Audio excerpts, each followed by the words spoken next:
En Memorias que Perduran de hoy vamos a tener una entrevista con un periodista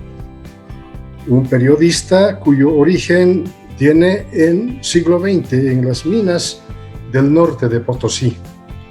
Me refiero a Óscar Álvarez, quien ha desarrollado un trabajo periodístico intenso en un centro minero combativo en tiempos en que la dictadura militar había arrasado con las radioemisoras mineras.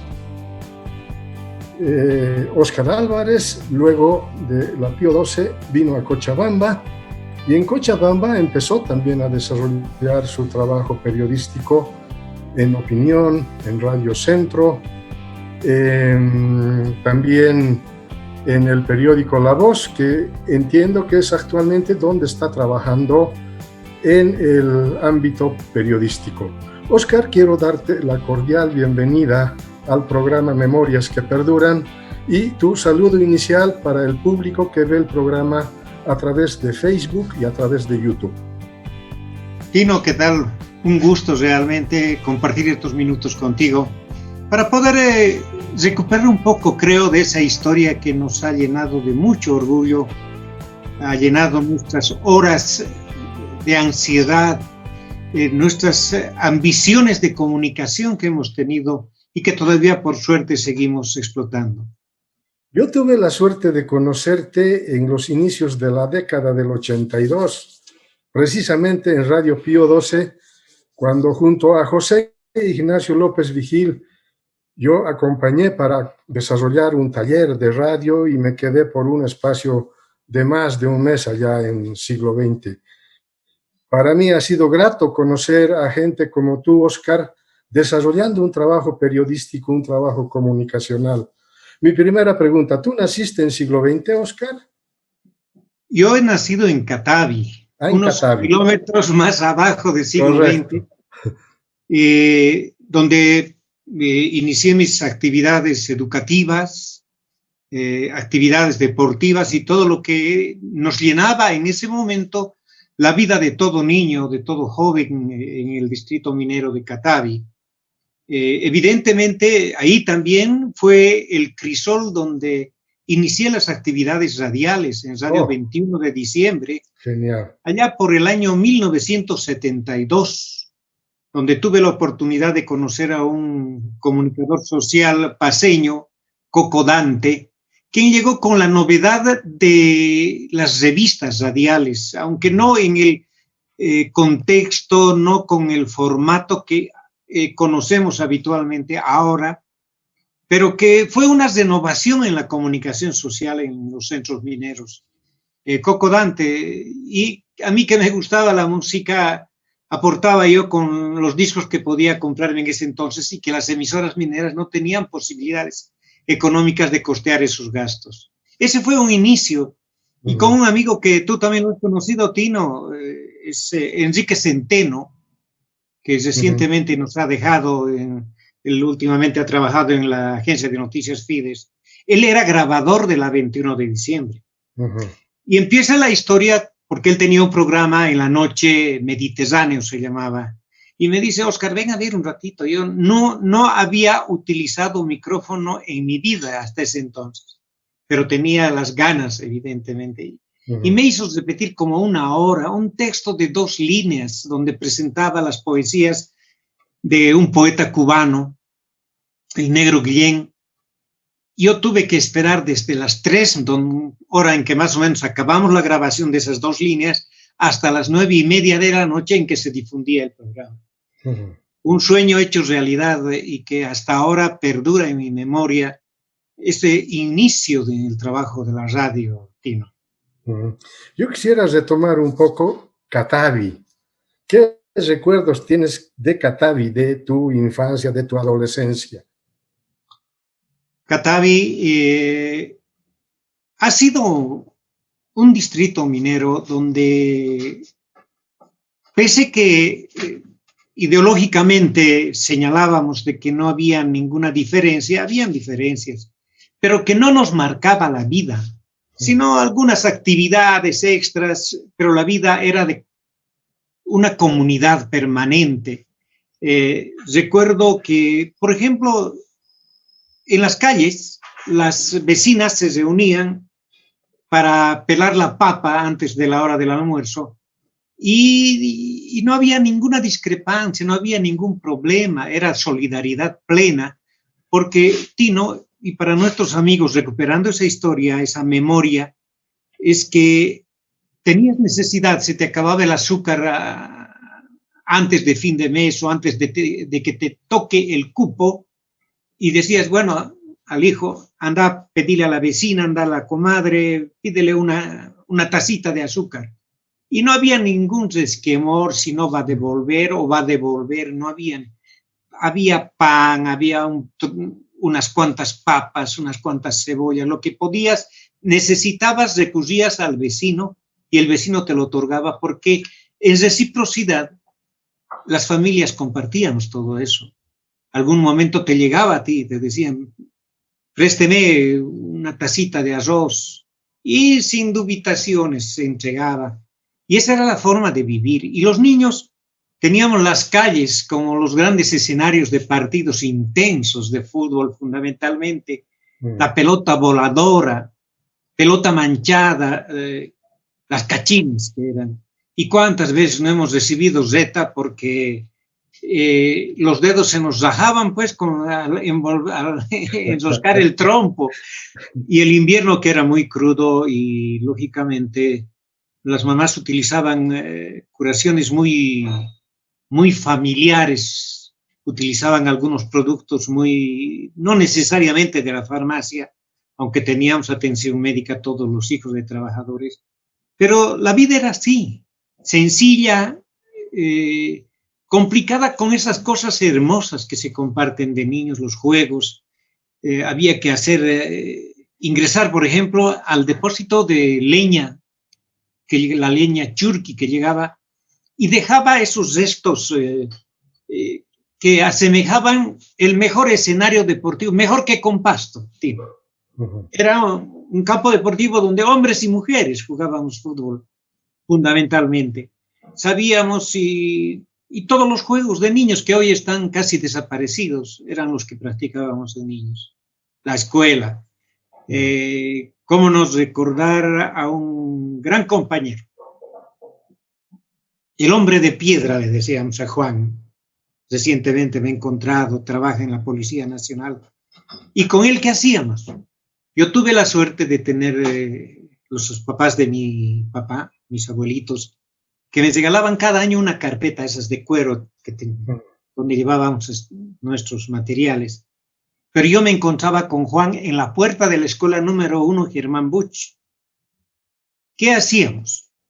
Él, por la condición de su papá, que muchos no tenían, evidentemente, las carpetas, pero hacían las mamás unos bolsoncitos donde entraba el cuaderno y con una tira larga que colgaban también como si fuera una carpeta. Yo me encontraba con Juan en la puerta antes de entrar a la escuela, intercambiábamos carpetas. Yo era el niño más feliz al tener esa carpeta y él era también feliz al tener la carpeta de cuero. Son cosas inolvidables. La escapada a las cachinas, cerca de la pulpería de Catavia había un triángulo casi escondido donde algunos nos quedábamos a jugar cachinas y más de una vez, bueno, las orejas pagaron el castigo por haber llegado tarde, porque los papás escuchaban el griterío y reconocían la voz de sus hijos. Todos alegrándonos, divirtiéndonos con las cachinas, hacíamos que nuestros papás nos encuentren ahí escondidos. Oscar, ¿y qué recuerdos tienes de la escuela? La escuela Germán Buch, me habías dicho. Sí, la escuela Germán Buch está a unos pasos de la gerencia de la empresa minera Catavia, en la calle principal, en la avenida principal. Y que los maestros eran, ¿cómo podríamos definir? Inigualables. El compañerismo en la escuela era un juramento hecho realidad sin haber pronunciado palabra alguna que comprometa a los miembros de esa organización de muchachos que éramos los estudiantes. El curso era como una logia. El nuevo tenía que ganarse todavía. Si venía un alumno de otro colegio, de otro curso, ingresaba al curso, lógicamente, pero tenía que ganarse el cariño del resto de los estudiantes. El desayuno escolar. ¿Quién no madrugaba? Hacía el esfuerzo de madrugar a las 6 de la mañana, estar ya en la escuela para tener el privilegio de repartir el pan a los demás compañeros. Un desayuno escolar que borraba todo escenario y nos encontraba como hermanos compartiendo un pan. Las labores educativas eran de un nivel superior ahora que podemos darnos cuenta. Valía mucho esa educación que nos ha ofrecido la Corporación Minera de Bolivia, calificando a los mejores maestros para llegar a las escuelas de los centros mineros. Y en mérito a eso, creo que todos somos orgullosos. Yo soy muy orgulloso de haber contado con maestros de primera línea para poder iniciar mi formación en la escuela, posteriormente en el nivel intermedio y el nivel medio, que han sido, yo he estado en colegios, en la escuela y en los colegios, siempre de la empresa minera Catavi. No he llegado a ningún establecimiento fiscal. ¿Eso implica que en Catavi había también un colegio de secundaria?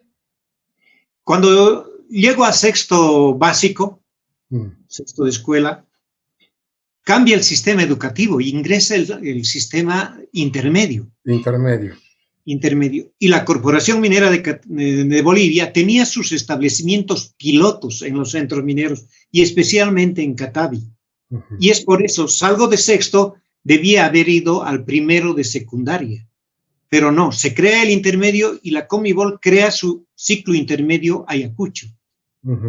Cuando ingresamos a segundo intermedio, tercero, cuarto intermedio, nos tocaba ciclo medio. No había colegio todavía de nivel medio en la empresa minera Catavi.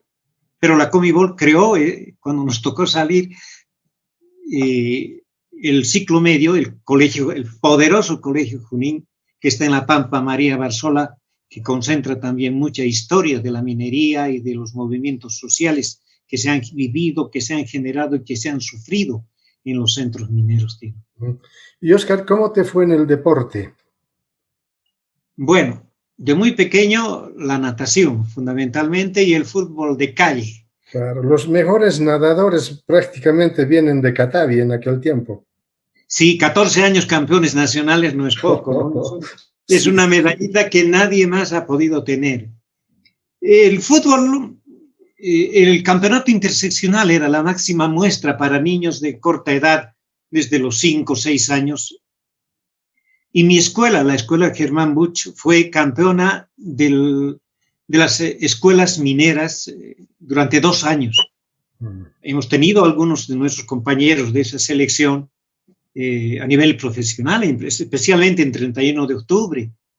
Alguno de ellos ha sido mi compañero de curso en nivel medio, el Rata Flores. Enrique Albazacín es otro de la selección de la escuela. Posteriormente, el fútbol practicaba habitualmente, pero ingresé a hacer prácticas del tenis. Fue uno de los deportes que más he practicado. Eventualmente el golf que teníamos a disposición era gratuito, el uso de las canchas. Muchas veces teníamos que cargar los bolsones de los palos del golf de algunos amigos de nuestros papás para que nos permitan distraernos unos minutos. El básquet muy poco, voleibol casi nada. El básquet ha sido con Roberto Duret, con quien más hemos jugado, y luego del análisis psicológico que nos hacía, y no nos pudo ganar. Esa es la ventaja que tenemos a nuestro favor. Aclarar que Roberto Duret es el director de Radio Pío 12 para el público que nos está viendo. De la poderosa Pío 12. De la poderosa Pío 12. La actividad artística. ¿Has incursionado en interpretar algún instrumento? No.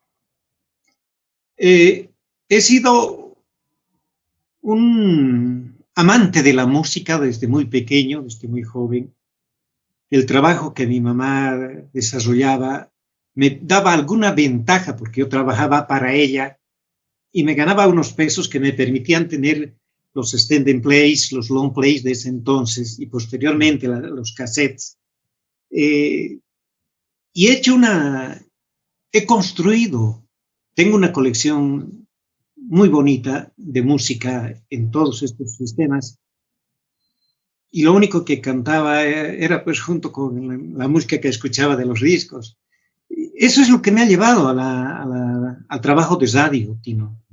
El contacto que fue con Coco Dante, que tenía ese programa Cocolandia, que era toda una revista desde las 9 de la mañana hasta las 12 del mediodía, y donde yo llevaba mi música, difundía, y ahí empezó el contacto, el enamoramiento, podríamos decir, con la radio. Uh-huh. Bueno, ahora hablemos, sí, de la radio 21 de diciembre. Además del contacto que tienes con Dante, ¿cómo es que incursionas en esta emisora?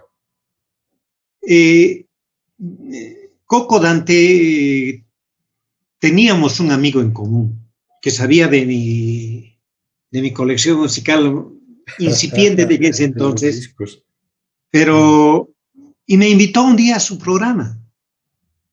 Y justo me entrevista, yo no tenía todavía la soltura, la capacidad para poder comunicarme, y fue una píldora cuadrada que tuve que tragar en ese momento, porque no tenía la soltura, pero sí consultó de cómo la música, sí, y empezó a fluir el contacto, el compartir la música e incorporarme a la radio 21 de diciembre, donde estaba una conocida nuestra, esposa de Enrique Centeno, la profesora, también en primera nupcia, esposa de un gran hombre de la comunicación social, como ha sido Lalo Lafaye, doña Ruth Urdininea. Ella era mi profesora de música y producía cada día un programa en la noche, era la disconovela. Ella escribía los libretos y grababa con los que podían, y entre esos que podían estaba yo, pues seleccionaba, incursioné así con la rigidez todavía de un principiante, pero fuimos en algún momento hasta imitando esa capacidad tan grande de la profesora Urdininea para escribir muchos libretos que con el tiempo son joyas que no las tengo en la mano, lamentablemente. Y posteriormente hechos que siempre estaban a la orden del día, porque las radios intervenidas mostraban una rigidez extrema. Y recuerdo que en una oportunidad fui a trabajar a la radio, no tenía sueldo, y entró dos soldados que hacían guardia en la puerta, nos dejaban ingresar, nadie. Pero aparezco solo en la radio con la discotecaria y la secretaria. Y nos dicen, se los han llevado a toditos. ¿Pero por qué? Porque han pedido que paguen el sueldo. Entonces ha venido un caimán, los han subido y les han dicho que les van a pagar y sabemos que están arrestados. Hasta ese extremo se llegó.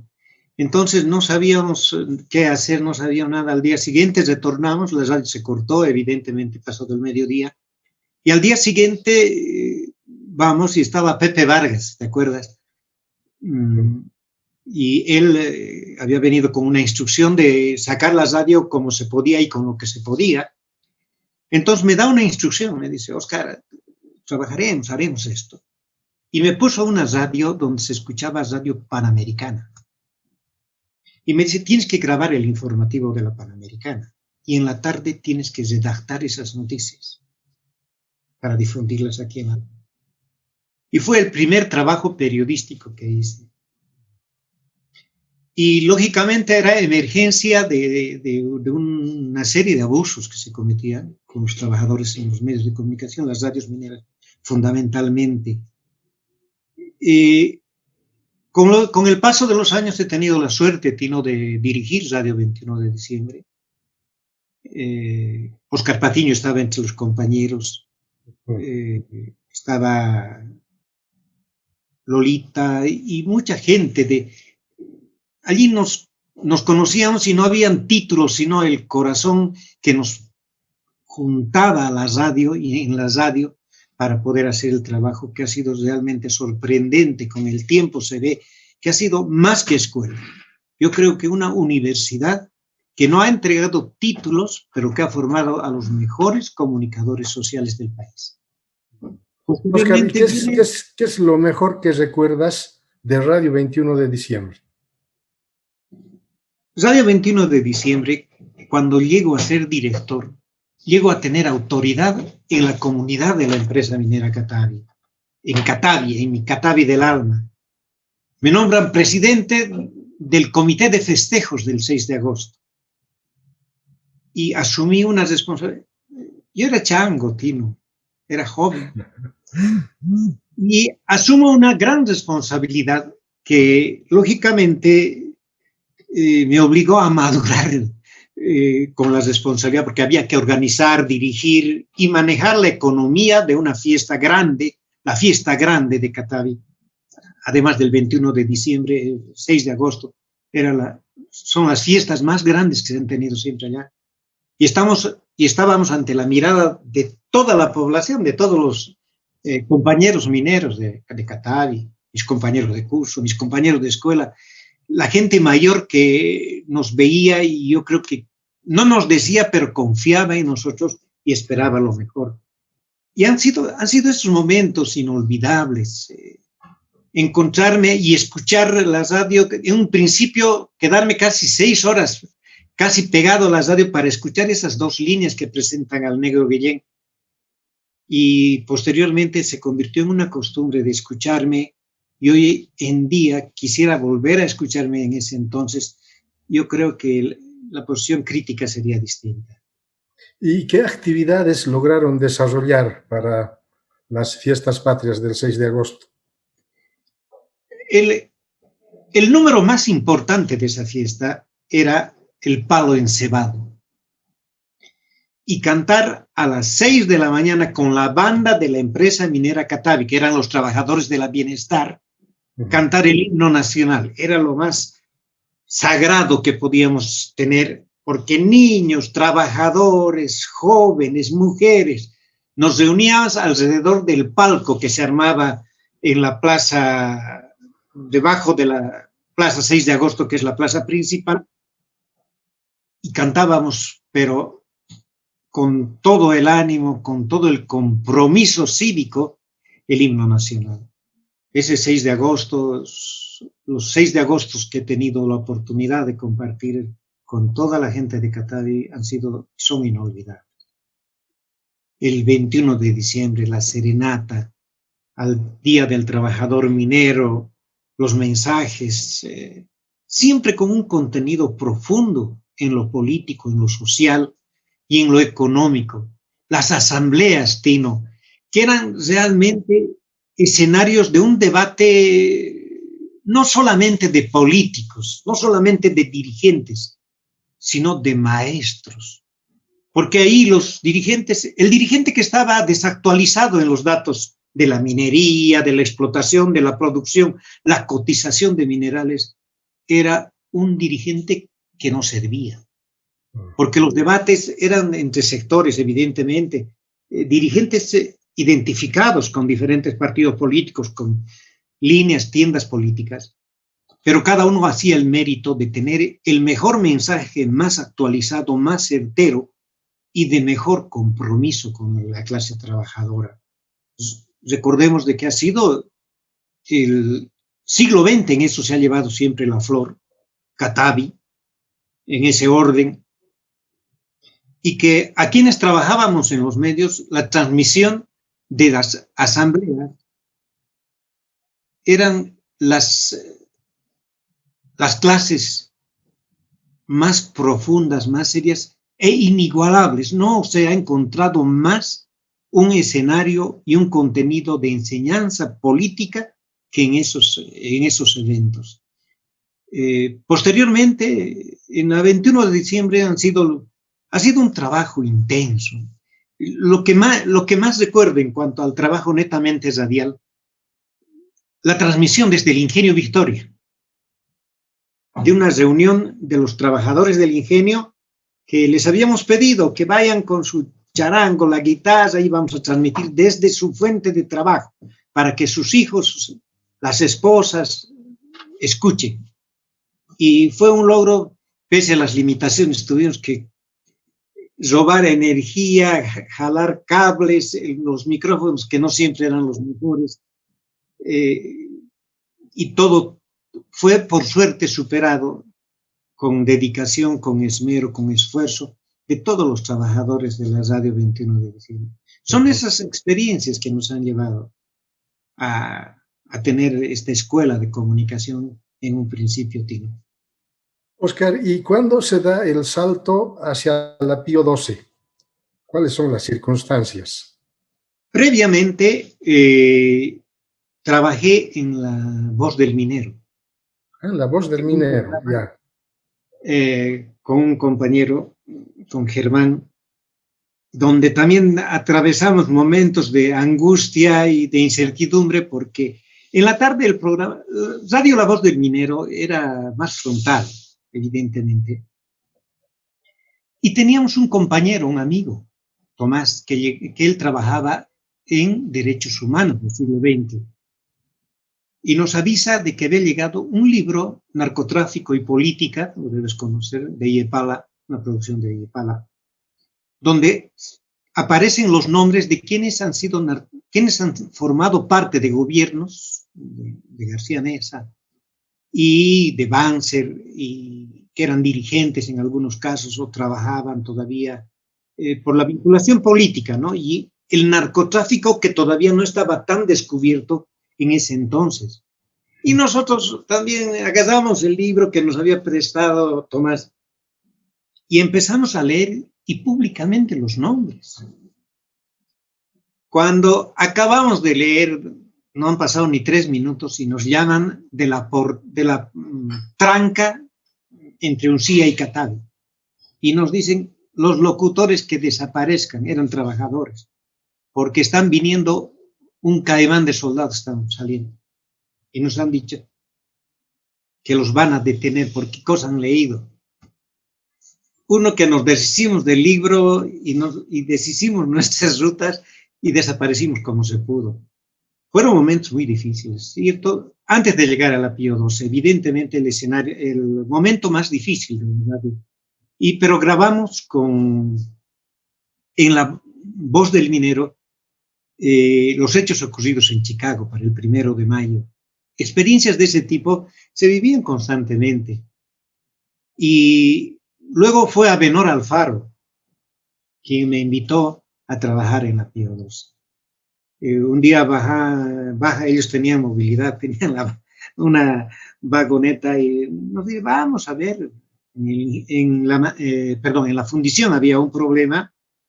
Entonces bajamos y hablamos con los dirigentes, recogimos las notas y Abenor empieza a hacer algunas preguntas. Estuvimos con Edi Soria, más recuerdo. Nos pregunta algunas cosas y a los 2 días recibo la invitación para incorporarme al equipo de prensa de Radio Pío XII. La grata sensación era, te puedes imaginar, recibir esa invitación no era nada pequeño para uno. Era una gran invitación a un gran medio de comunicación que siempre hemos admirado y hemos reconocido como la escuela más grande que ha tenido la radiodifusión a nivel nacional, amén de otras que se han incorporado también al sistema de Radio Pío XII. Y el tiempo me llevó en Pío XII a formar parte del equipo de promoción urbana, a dirigir esa unidad de comunicación que tenía casi el 90% de la producción radial en sus manos. Era un trabajo arduo, pero que estabas con la transpiración, con el sudor en la frente, pero la satisfacción en el corazón.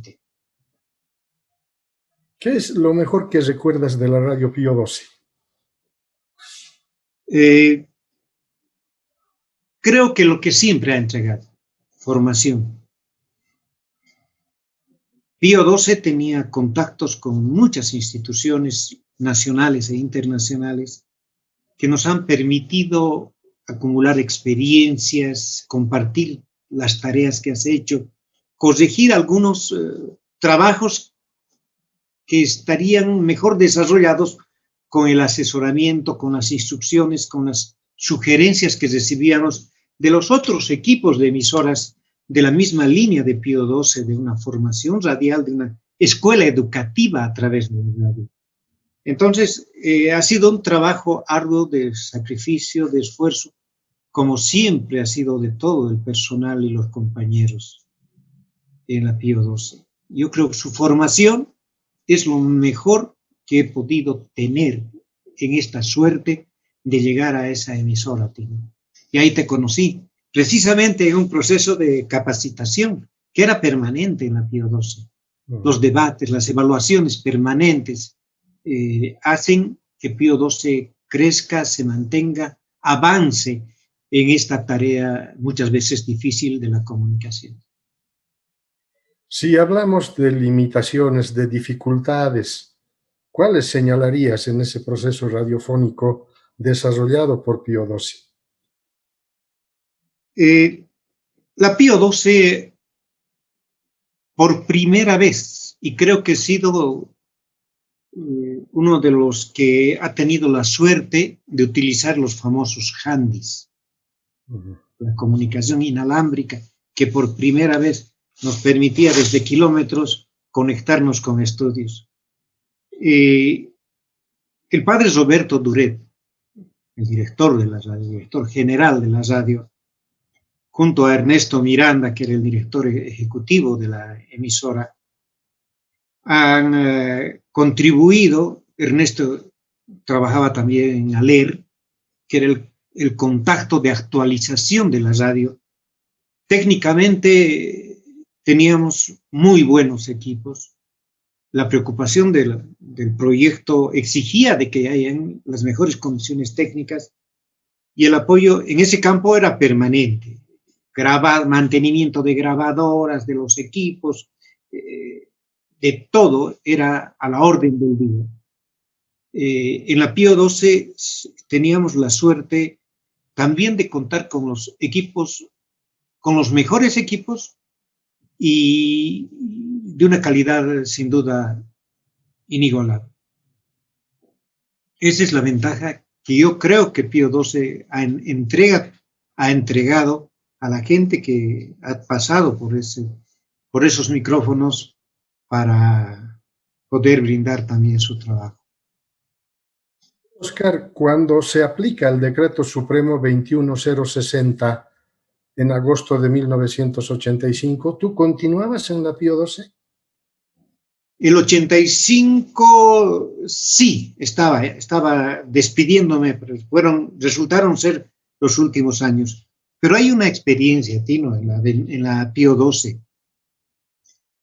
Por ese detalle técnico que me preguntabas y que te comenté, es que las radios mineras, los directores se reunieron precisamente para hacer cómo hacemos para enfrentar la cadena minera que los gobiernos militares habían impuesto prácticamente. Entonces decide que por la capacidad técnica que tenía Pío XII, sea la que comande una cadena de los jueves, a partir de las 7 de la mañana hasta 9, 10 de la mañana duraba cada semana, y recibíamos señales de todo el país, de todos los distritos mineros y algunas ciudades donde habían emisoras populares que se conectaban. Ha sido una experiencia inolvidable, he tenido la suerte de dirigir esa cadena por bastante tiempo.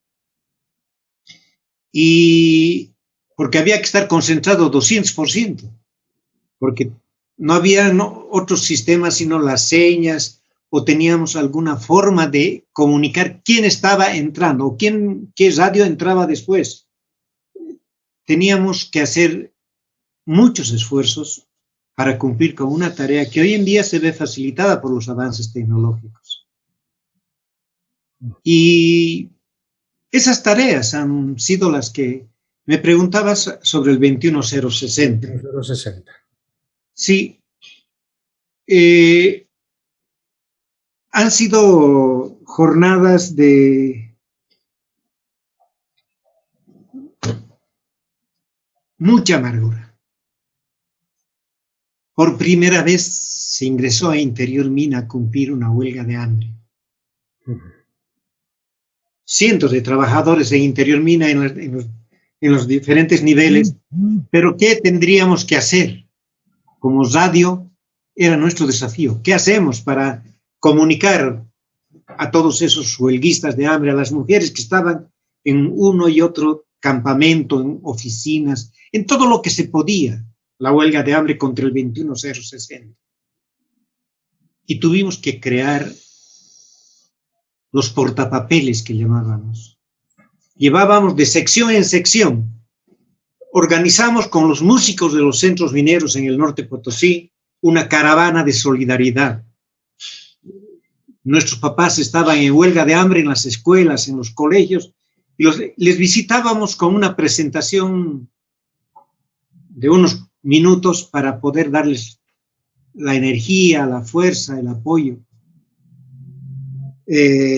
Ingresábamos a Interior Mina, y lo que no voy a poder borrar de mi mente es esa tarde cuando concluye la huelga de hambre. Cientos, si no miles de guardatojos saliendo de la Bocamina con las luces encendidas y retomando la marcha hacia la Plaza del Minero del siglo XX, donde se pronunciaron los discursos que eran de esperar, pero que encontraron la fortaleza del trabajador minero como nunca. Trabajadores de Catavi que marcharon hacia la Plaza del Minero del siglo XX en esa jornada de consolidación de la unidad del trabajador minero, del baluarte de las luchas sindicales y, como se dice, del crisol del sindicalismo boliviano. Son hechos inolvidables, sino que de solo recordar le mueven el corazón. El corazón. La marcha por la vida. La marcha por la vida. Otra gran experiencia donde los análisis políticos bullían en ese momento. Se creía, y te comento este detalle, de que el momento político era efervescente en todo el país. Y los representantes del sector trotskista eran considerados que ya había llegado el momento, porque se cumplían las condiciones que ellos consideraban básicas para poder tomar el poder del país. Fuerzas armadas, policía divididos en las calles, los movimientos sociales, campesinos, trabajadores, en las calles. Había una lucha que estaba ya implantada en torno al Palacio de Gobierno. Los mineros movilizados. Y se atribuye a algunos dirigentes, precisamente del sector del trotskismo, quienes no tuvieron la valentía o el tacto suficiente para determinar una acción que podía haber cambiado en ese entonces las estructuras políticas del país. Los mineros llegaron y pidieron cuentas a esos dirigentes para que puedan responder por qué no se dio el paso definitivo y final que pudiera haber demostrado de que los trabajadores mineros no estaban equivocados, que estábamos en la línea correcta de la defensa de los intereses de la patria que se veían amenazados y han sido casi destruidos por ese decreto que ha matado al Estado boliviano. Fueron jornadas, acompañamos lógicamente a los movilizados y algunos hemos tenido la suerte de ponernos el casco del minero, el guardatojo minero, porque había que estar en primera línea compartiendo y haciendo despachos desde las oficinas de Entel, porque todavía no habían celulares, había que darse medios para poder informar a los centros mineros, qué es lo que estaba pasando, en qué estaban los movilizados, cuáles eran las circunstancias en que se estaba desarrollando todo ese movimiento. Son hechos históricos que muy poca gente puede comentar, tal vez con algunos detalles más, de lo que se ha vivido en el país, en los centros mineros, donde la solidaridad se hizo mucho más fuerte. Había escasez de alimentos, las pulperías cerradas, pero las ollas comunes, en las calles y en las plazas, como dicen los de Sabia Nueva, estaban las mujeres, nunca se lamentaron de que no había comida. Siempre había, así sea un pan duro había, y se compartía. Esas son las virtudes de haber nacido en un distrito tan peculiar, tan especial e inigualable. El otro tema que no hay que dejar de recordar es la relocalización, que en la práctica constituyó despido de trabajadores mineros. Seguro que como periodista también has tenido que cubrir acontecimientos de este contexto. Con dolor he vivido lo que le ocurrió a mi padre. Te hacían el cálculo de tus beneficios sociales y te entregaban el documento, la liquidación que llamábamos, y te daban 2 días para abandonar el distrito minero, la casa que te había entregado la empresa minera que tal. Te ponían un camión, en algunos casos, en otros casos tenías que contratar y sacar las pocas o muchas cosas que tenías en la casa. Tu familia arriba, mujer, hijos, que no eran pocos en muchos casos, las pocas cosas que habían, y a la calle. He vivido, ya estaba en el tránsito hacia Cochabamba, ¿no? Porque aquí tomamos contacto, todavía el contacto era mucho más firme con los relocalizados. Y realmente muchos compañeros se han perjudicado, porque en Cochabamba lamentablemente la chicha es barata y no había trabajo, no había qué hacer. Se reunían entre amigos, un grupo de la sección muchas veces, y la Aroma ha sido el escenario de encuentros, pero realmente donde desnudaban el sentido humano, el efecto que había causado en ese corazón, en esa valentía del minero que se veía desprotegido, porque salir de tu distrito minero y encontrarte con un ambiente que era tan distinto, era como matarte en vida. Había gente que ha poblado la zona sur donde podían, otros se han convertido de la noche a la mañana en taxistas comprando los vehículos casi en desuso, pero a precios elevados, porque el pensamiento de la gente que ya vivía era natural. De Cochabamba decían, los relocalizados están trayendo plata y hay que venderles lo que se puede. Y muchos han quedado con chatarra, han quedado estafados por terrenos que no existían. Ese ha sido también otro producto de la relocalización. Los distritos mineros se han vaciado poco a poco, pero de manera sostenida por esa determinación que, como tú dices, relocalización es un término casi romántico, porque en realidad lo que ha ocurrido ha sido un despido masivo de trabajadores de los centros mineros. Y ya luego tú llegas a Cochabamba, Óscar, ¿y cómo es que te vinculas con los medios de comunicación? Llego aquí y a Radio Independencia de Quillacollo, que era la puerta por donde todos hemos ingresado prácticamente a Cochabamba. Don René Rojas me dice, Óscar, con un equipo de compañeros, formamos un equipo de trabajo de una revista en la noche,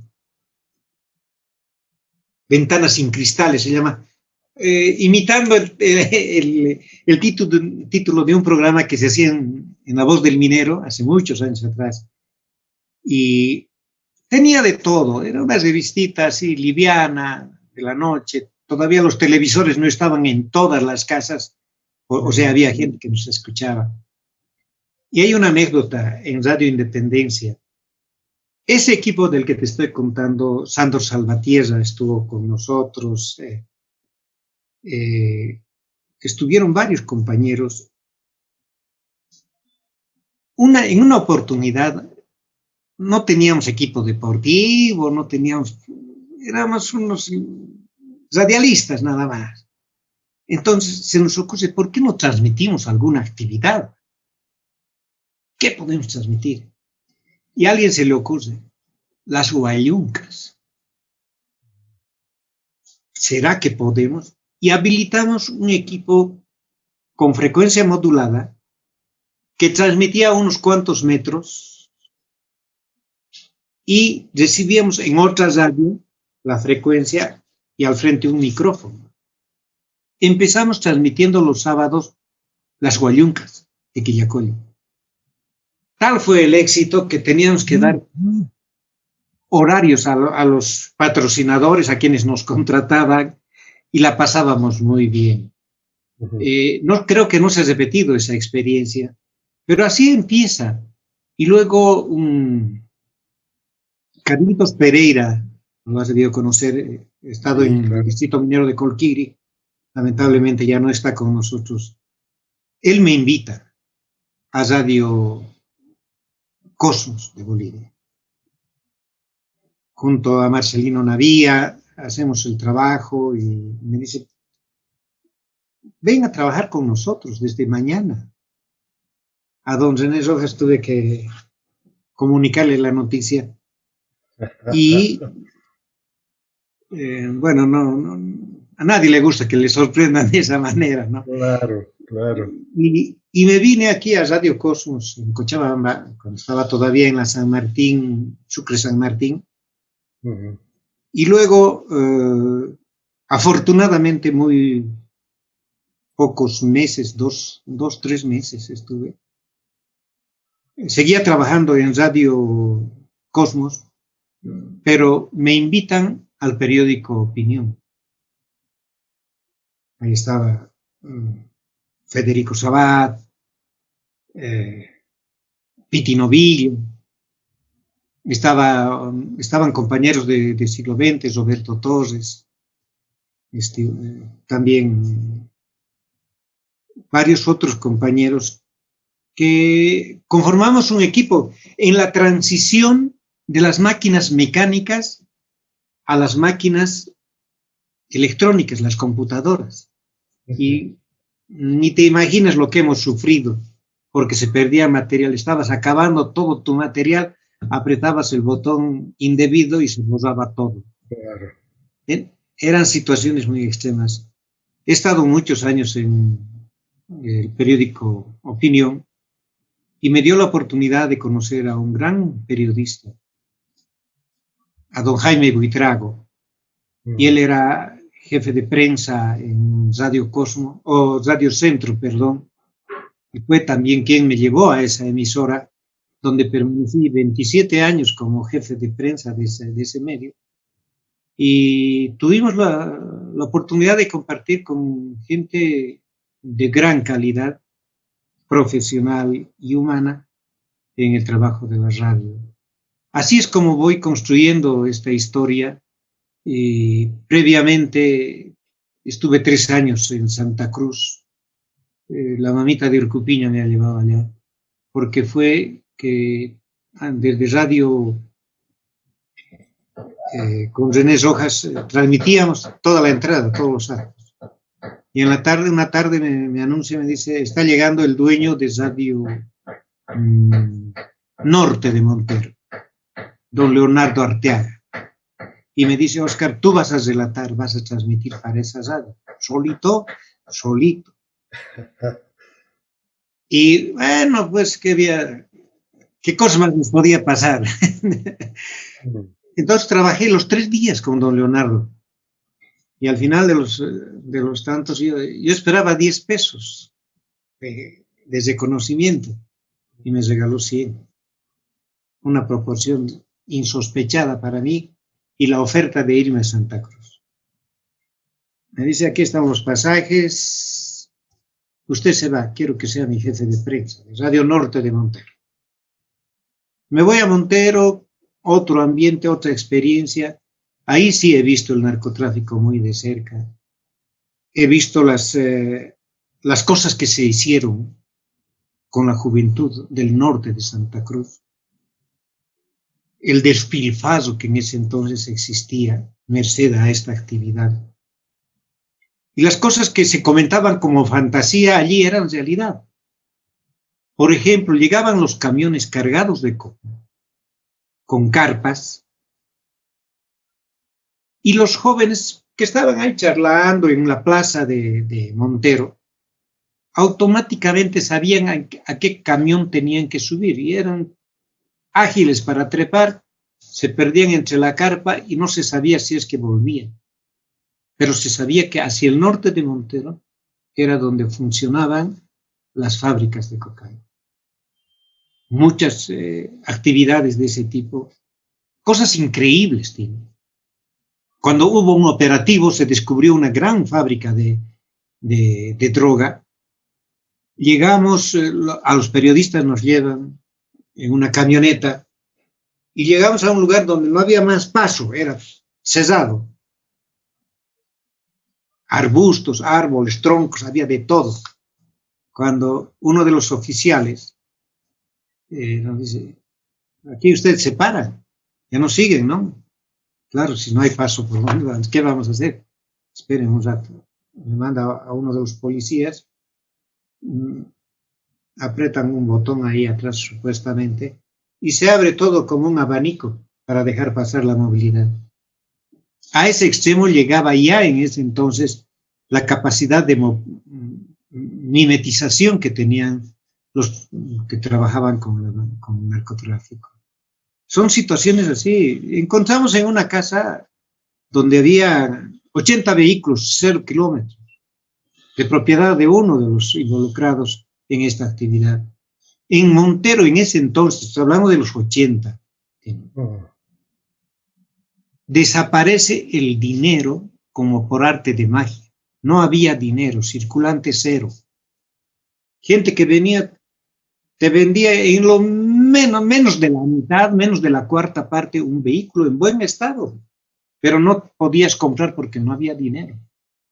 Situaciones de ese tipo han sido efecto e influencia del narcotráfico y cómo es una demostración de cómo se maneja la economía, muchas veces basada en esta actividad.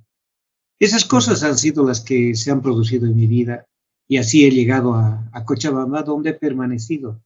He tenido lindas experiencias en cuanto a periodismo, en cuanto a la dirección sindical y todas las tareas que hoy en día ya nos ven con algunas canas más, pero con el ímpetu todavía para seguir adelante.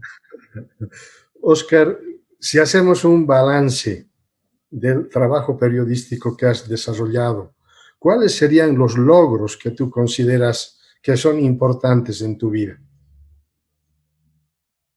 En lo personal, haber alcanzado un conocimiento más minucioso, más dedicado a todo lo que acontece, a toda actividad, a todo hecho. Porque he aprendido de don Nibardo Paz Arce, un gran periodista, un gran escritor,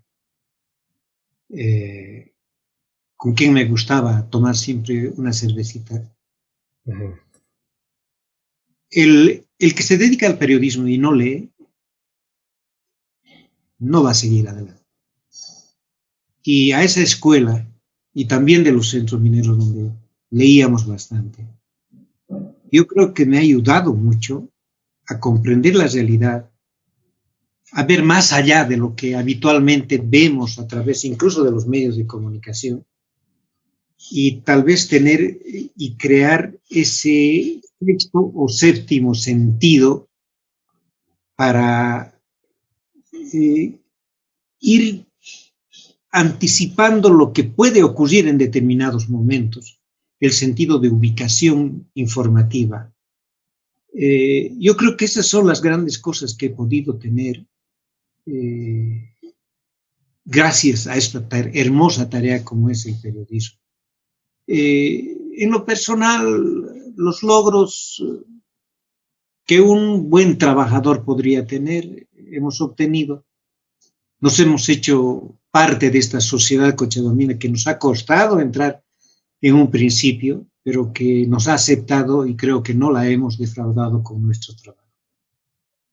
Oscar, ya para concluir la entrevista, de aquí para adelante, ¿qué retos, qué desafíos aún quedan vigentes?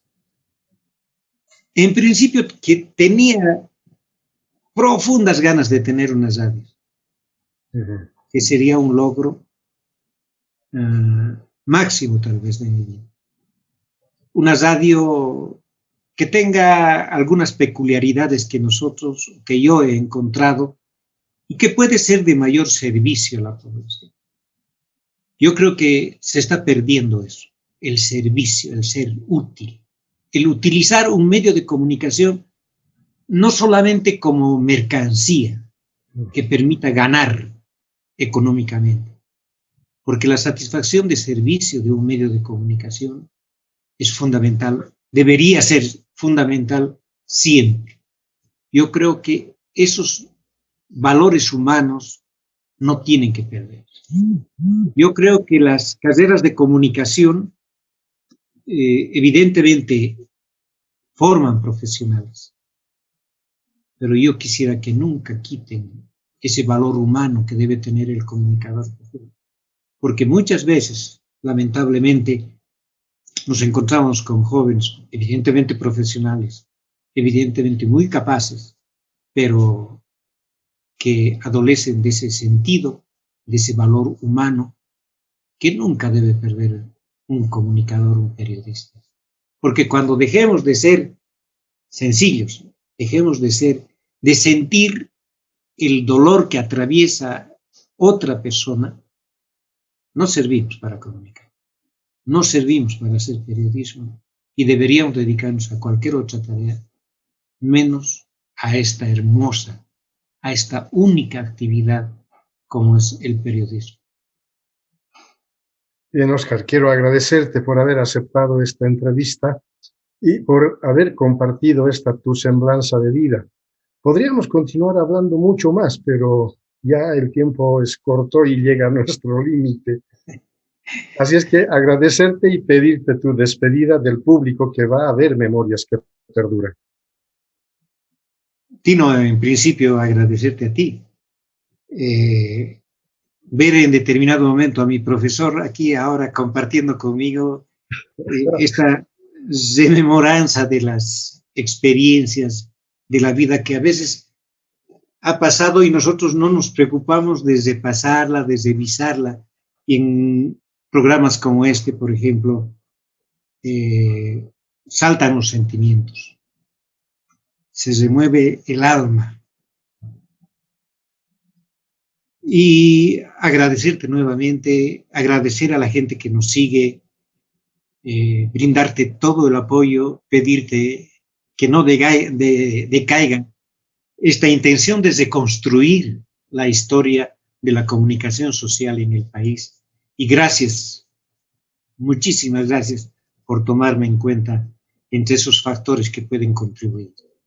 El agradecido soy yo, Oscar, por habernos permitido recoger una partecita de la vida de tu trabajo periodístico en Catavi, el centro minero donde has nacido y has empezado a desarrollar estas habilidades para el periodismo, para la comunicación. Pero interesante saber también el tránsito que has ido desarrollando a partir de Radio 21 de diciembre, la radio La Voz del Minero, la radio Pío XII en siglo XX, y ahí acompañar las preocupaciones y las reivindicaciones de los trabajadores mineros hasta que llega el decreto 21060, la marcha por la vida, la relocalización, eventos que tú has tenido necesariamente que haber cubierto todo aquel tiempo. Pero ahí también se da el tránsito de venir a Cochabamba, empezar trabajando en Radio Independencia en Quillacollo, el saltito a la ciudad, trabajar en Radio Cosmos, Opinión, Radio Centro, estar de jefe de prensa durante 27 años, que no es poco, y pues cristalizar un trabajo así de servicio, de entrega hacia la comunidad cochabambina. Agradecerte otra vez, Oscar, y pues desear que sigas contribuyendo con esto que sabes hacer. Un periodismo comprometido, un periodismo al servicio de Cochabamba y al servicio del país. Un abrazo a la distancia. Gracias, Oscarín.